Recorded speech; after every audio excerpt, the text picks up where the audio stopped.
इंद्रियाणि पराण्याहुः इंद्रियेभ्यः परं मनः मनसस्तु परा बुद्धिः योर्बुद्धेः परतस्तु सः। शरीर से परे इंद्रियां कही जाती हैं, इंद्रियों से परे मन है और मन से परे बुद्धि है, और जो बुद्धि से भी परे है वह है आत्मा। भगवान श्री कृष्ण इस श्लोक में समझाते हैं कि यदि आप सोचते हैं कि आपकी सीमा से बाहर हैं यह इंद्रियां, तो आप गलत सोचते हैं। इंद्रियों पर नियंत्रण हो सकता है। ऐसा नहीं है कि हम अपने सेंसेस को कंट्रोल नहीं कर सकते। ये मिथ है, मिथ्या बात है कि इंद्रियों पर नियंत्रण नहीं होता। इंद्रियों पर नियंत्रण होता है और हो भी सकता है यदि मनुष्य चाहे। आपकी इच्छा हो तो आप कर सकते हैं। यदि मेरा हाथ कहे कि मैं पूरे शरीर पर नियंत्रण पालूंगा और मेरा शरीर मुझ पर कंट्रोल नहीं कर सकता, तो गलत है।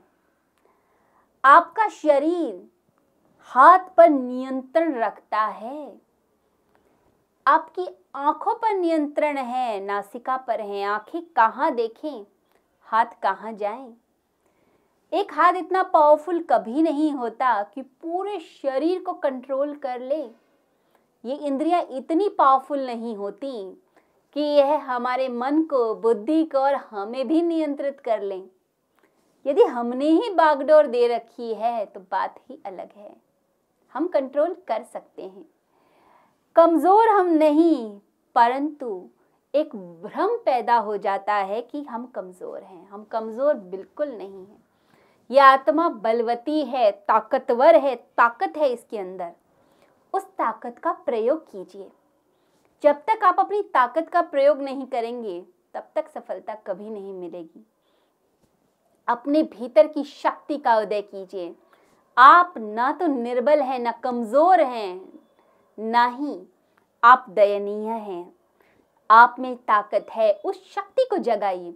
उस शक्ति को जैसे जैसे हम जगाते जाते हैं, हमारे अंदर अपने आप ही वो बात आ जाती है कि हम जितेंद्रिय हो जाते हैं।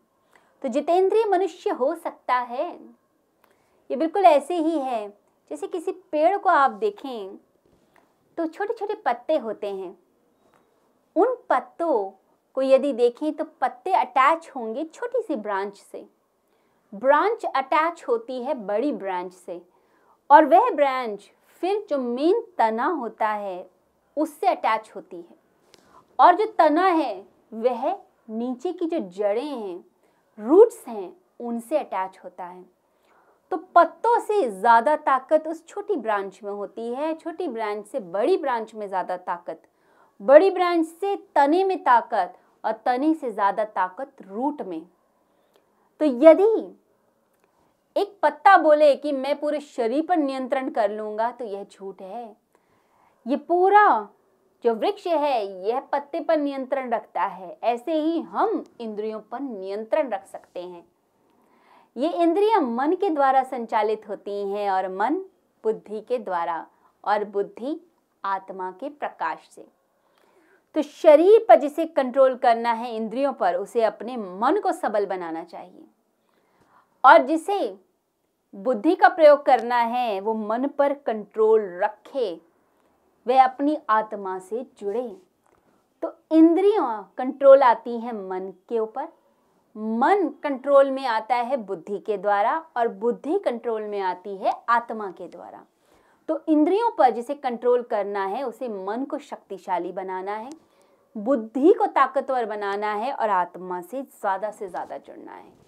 इसीलिए भारत देश में आत्मा को बलवान करने के लिए जप, तप, भक्ति, तीर्थ, गुरु ध्यान और गीता, गौ पर ध्यान दिया जाता है। आप गुरु की उपासना कीजिए, आत्मा में ताकत बढ़ेगी। आप गीता का पठन कीजिए, पाठ कीजिए, आत्मा की ताकत बढ़ेगी, बुद्धि खुलेगी। निष्काम भाव से कर्म करेंगे तो बुद्धि योग करेंगे, और बुद्धि योग यानी बुद्धि को जागृत करना। अब देखते हैं, आप कहीं बैठे हैं, आंखें खुली हैं, परंतु मन अगर कहीं और है तो ये समझ लीजिए आंखें खुली होकर भी नहीं देख पाएंगी। आपके सामने से कोई गुजरा, मन यदि किसी और के ख्यालों में है, कोई भी गुजर जाए पता नहीं चलता। चलेगा कैसे? पता चल ही नहीं सकता, क्योंकि ध्यान कहीं और था। आप यदि इंडिया में बैठे हैं और ध्यान आपका फ्रांस में है, फ्रांस में कोई रिश्तेदार है, तो सामने कुछ भी हो जाए, आप इंडिया में नहीं, आप तो फ्रांस में बैठे हैं। आंखें देखते हुए देख नहीं पाती, कान सुनते हुए सुन नहीं पाते यदि मन वहां नहीं है। यदि कहीं कोई दुर्घटना हो जाए, आप भागकर जा रहे हैं अपने रिश्तेदार को बचाने, कोई रास्ते में आकर नमस्ते करे, आपको कुछ नहीं दिखता। अगले दिन वो व्यक्ति मिले और बोले कि आप कल भाग रहे थे, रास्ते में मैंने नमस्ते करी, आपने जवाब नहीं दिया, सब कुछ ठीक तो है घर में? तो वो व्यक्ति हैरान हो जाएगा कि आप कब मिले, मुझे तो दिखाई नहीं दिए, मैं इतना व्यस्त था भागने में, मुझे तो नहीं लगा कि आप मेरे सामने आए। तो व्यक्ति हैरान होता है कि अरे मैंने नमस्ते की थी, आपने देखा भी, फिर भी आप कहते हैं नहीं देखा। तो आंखें देखते हुए भी नहीं देखती, कान सुनते हुए भी नहीं सुनते, यदि मन वहां नहीं। जहां मन वहीं इंद्रियां जाएंगी। आपको जो अच्छा लगता है ना, आपका शरीर वहीं चला जाएगा, खिंच के जाता है, जैसे कोई अट्रैक्ट कर रहा है आपको। और जो बुरा लगता है उसके पास नहीं बैठते आप। मन ही नहीं मिलता तो कैसे बैठेंगे? न शरीर चाहेगा, न इंद्रिय, नहीं जाएंगे। मन नहीं जहां लगता वहां शरीर नहीं जाता, और जहां मन लगता है शरीर जाता है। परंतु मन से ज्यादा बुद्धि की ताकत है, मन से ज्यादा स्ट्रॉन्ग बुद्धि है, जो निर्णय देती है, जो बताती है कहाँ जाना है। जब मन के तल पे होंगे तो किंतु परंतु, बुद्धि के तल पे होंगे तो सही डिसीजन। बुद्धि पर आइए। होता क्या है, मन जो चाहता है वही करना है, और बुद्धि जस्टिफिकेशन देती है।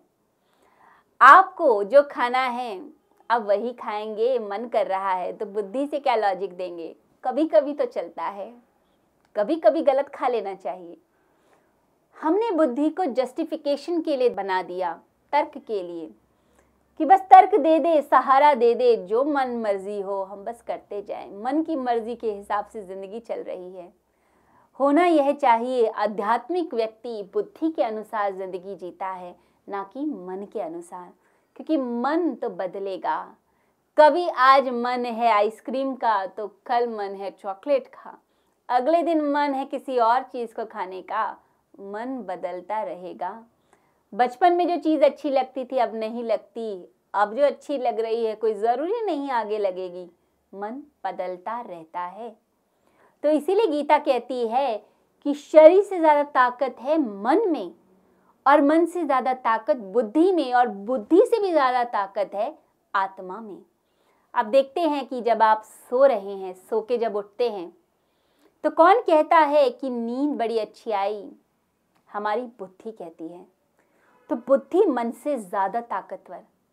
तो आध्यात्मिक व्यक्ति उल्टा काम नहीं करता, वह शरीर को कंट्रोल रखता है मन से, मन को कंट्रोल करता है बुद्धि से, और बुद्धि को नियंत्रित करता है परमात्मा की शक्ति से, आत्मा की शक्ति से। लेकिन लोग उल्टा करते हैं। जहां सेंसेस ले जाएंगी, आज यह खाना है, आज यह सूंघना है, आज यह सुनना है, आज इसके साथ समय बिताना है, जो सेंसेस ने चाहा, मन ने स्टैंप लगा दी, मन भी चल पड़ा। बुद्धि ने स्टैंप लगा दी, तर्क दे दिया कि ठीक ही है, और हम चल पड़े। क्या होगा? इससे हम अपना नाश करते हैं। होना क्या चाहिए कि हमारा शरीर वो करे जो मन ने आज्ञा दी, और मन वो करे जो बुद्धि ने आज्ञा दी, और बुद्धि वो करे जो आपकी आत्मा कहती है सही है। जो सही है वही कीजिए, आत्मा के हिसाब से चलिए, परमात्मा के हिसाब से चलिए। जो ऐसे करता है वो सही मायने में आध्यात्मिक व्यक्ति है।